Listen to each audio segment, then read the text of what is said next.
আসসালামু আলাইকুম, আশা করি সকলে ভালো আছেন। ঝিলমিল শপের পক্ষ থেকে সকলকে স্বাগতম। দেখতে পাচ্ছেন এটা হচ্ছে ফ্রেশ খুরমা খেজুর, শুকনা খুরমা খেজুর। আপনাদেরকে 1 কেজির একটা ইনটেক বক্স খুলে দেখাচ্ছি আসলে আমাদের খুরমা খেজুরটা কতটা ফ্রেশ এবং কতটা চকচকা ধুলাবালি মুক্ত কিনা সেটা আপনারা দেখে নেবেন।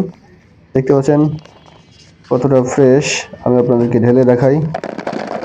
আশা করি এই সাইজের খুরমা খেজুর এবং এতটা ফ্রেশ খুরমা খেজুর আপনারা আশেপাশের দোকানে বা বাজারে পাবেন না। ঠিক আছে, খুরমা খেজুর খাওয়ার নিয়ম হচ্ছে এটা অনেকে রাত্রে ভিজিয়ে রাখে পানিতে, সকালে খায়। অনেকে খাবার 4-5 ঘন্টা আগে ভিজিয়ে রেখে খায়, অথবা এটা আর একটু শুকায়, শুকানোর পরে বিচি ছাড়িয়ে ব্লেন্ডারে ব্লেন্ড করে বাচ্চাদেরকে চিনির পরিবর্তে খাওয়ানো হয়। অনেকে দুধ দিয়ে মিশ্রিত করে খায়। তো খুরমা খেজুর খাওয়ার অনেক উপকারিতা আছে, যেটা অনেক ডাক্তাররাও সাজেস্ট করে। তাই নিশ্চিন্তে এই খেজুরটা খেতে পারেন।